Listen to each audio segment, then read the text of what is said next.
But I want to move on from the terrestrial to the aquatic because there are fresh concerns over the delivery timeline of our nuclear-powered subs under AUKUS. The first alarm bell, of course, went off after the U.S. Navy suspended submarine repair work at 4 of its West Coast docks to prevent the impact of future earthquakes. Okay, and then yesterday, Defence Minister Richard Marles confirmed Australia will not purchase conventionally powered subs from the French as a stopgap measure. Peter, Australia needs submarines for as long as they remain a relevant capability. So what's the solution here? Do we have a capability gap in all of this? Well, that is the risk, James. We have the existing Collins-class submarines, which are frankly getting old. They are going to be upgraded.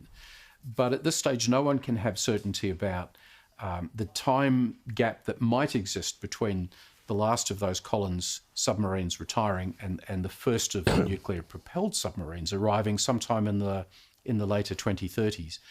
And frankly, it does worry me that Richard Marles doesn't want to have a plan B, which is to say a plan to maybe build or buy conventional submarines to fill that gap.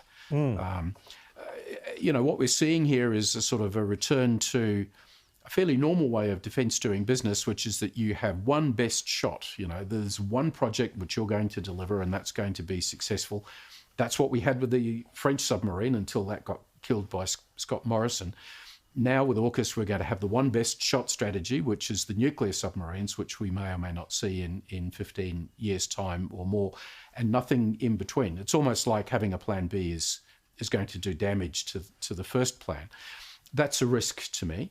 And I would really be encouraging Richard Marles to think about, let's spend some money getting ourselves prepared to understand what we might have to do if the gap between our old submarines retiring and the new ones arriving is actually longer than we might think it will be.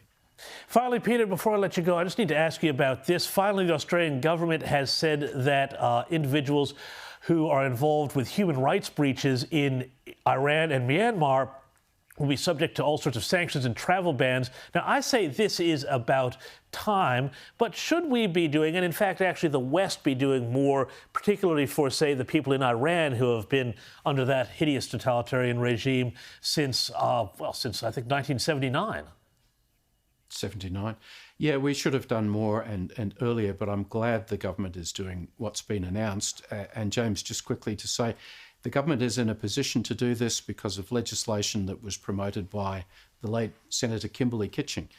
She's responsible for Australia having Magnitsky-style laws, which makes it possible to sanction individuals now in Iran and Burma.